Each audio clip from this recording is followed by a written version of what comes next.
नमस्कार। आज हम एक ऐसे सफर पर चल रहे हैं, एक ऐसे शक्तिशाली भजन की गहराई में उतरने के लिए, जिसने न जाने कितनी पीढ़ियों को हिम्मत और सुकून दिया है। हाँ, हम बात कर रहे हैं हनुमान चालीसा की।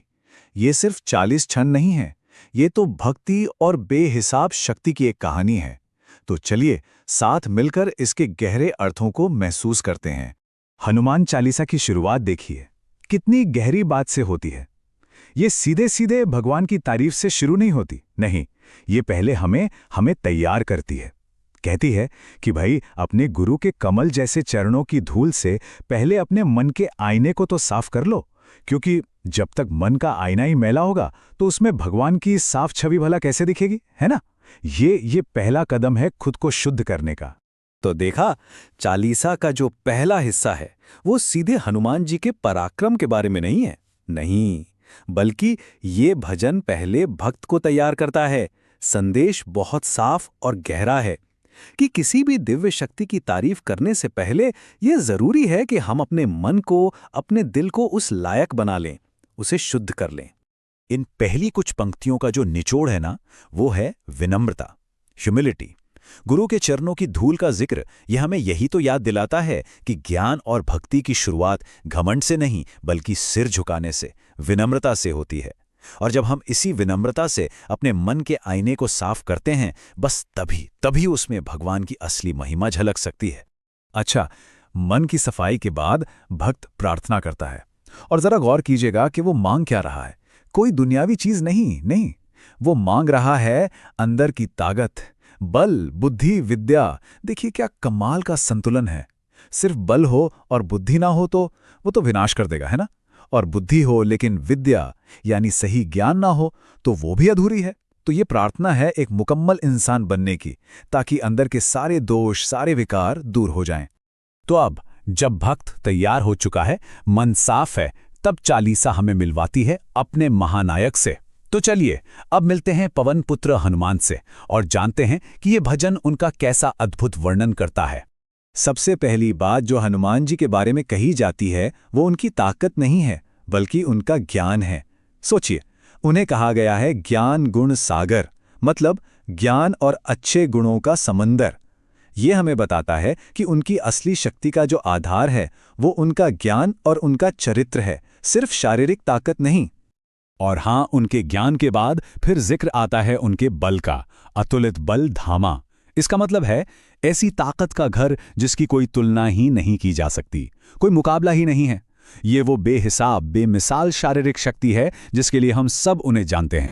हनुमान जी को हम कई नामों से जानते हैं ना, और हर नाम के पीछे एक मतलब, एक कहानी है। वो अंजनी पुत्र हैं, यानी अपनी मां अंजनी के लाल। वो पवन सुत हैं, यानी पवन देव के पुत्र, हवा जैसी गति वाले। उन्हें बजरंगी भी कहते हैं क्योंकि उनका शरीर वज्र जैसा, मतलब एकदम फौलादी और कठोर है। और शायद भक्तों का सबसे प्यारा नाम, संकट मोचन, हर संकट को, हर मुश्किल को दूर करने वाले। और अब चालीसा हमें उस महान कहानी की तरफ ले जाती है जहां हनुमान जी की असली पहचान सामने आती है। यहां उनकी ताकत का सिर्फ दिखावा नहीं है, नहीं, ये कहानी है भक्ति से भरी हुई सेवा की। ये जिक्र है उन महान कामों का जो उन्होंने किसी और के लिए नहीं, सिर्फ और सिर्फ अपने प्रभु श्री राम के लिए किए। सीता जी को खोजने की जो कहानी है, उसमें हनुमान जी की कमाल की काबिलियत दिखती है। देखिए, वो सीता माँ को खोजने के लिए एकदम छोटा सा रूप बना लेते हैं, फिर उसी लंका को जलाने के लिए एक भयानक विकराल रूप, और राक्षसों से लड़ने के लिए एक विशाल काय रूप ले लेते हैं। और तो और, जब लक्ष्मण जी के प्राण बचाने की बारी आती है तो वो संजीवनी बूटी के साथ पूरा का पूरा पहाड़ ही उठा लाते हैं। कमाल है। और ये जो छंद हैं, ये उनकी ताकत के पीछे छिपी हुई समझदारी को दिखाता है। वो सिर्फ बल का इस्तेमाल नहीं कर रहे हैं, वो जानते हैं कि कब छोटा बनना है और कब बड़ा और भयानक। ये बताता है कि असली शक्ति सिर्फ ताकत होने में नहीं है, बल्कि ये जानने में है कि उसे कब, कहां और कैसे इस्तेमाल करना है। और यहां इस पूरी कहानी का सबसे बड़ा राज छिपा है। सवाल उठता है कि हनुमान जी की ये बेहिसाब ताकत, ये सारी काबिलियत, ये आती कहां से है? जवाब सिर्फ एक है, इसका स्रोत है भगवान राम के लिए उनकी अटूट, बिना किसी स्वार्थ की भक्ति और सेवा। असल में उनकी भक्ति ही उनकी सबसे बड़ी शक्ति है। हनुमान जी की ये अद्भुत कहानी सुनने के बाद अब चालीसा ये बताती है कि जो कोई भी इसे पूरी श्रद्धा और विश्वास से पढ़ता है उसे क्या मिलता है। अब बात होती है उन आशीर्वादों की, उन वरदानों की जो इस भजन के पाठ से जुड़े हैं। चालीसा में हम भक्तों के लिए कई वादे हैं।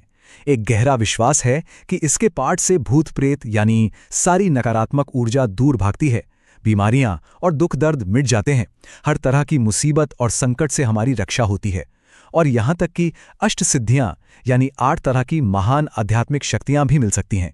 यही वो भरोसा है जो इसे इतना खास बनाता है। ये पंक्ति तो जैसे हनुमान चालीसा का सुरक्षा कवच है, उसका सार है।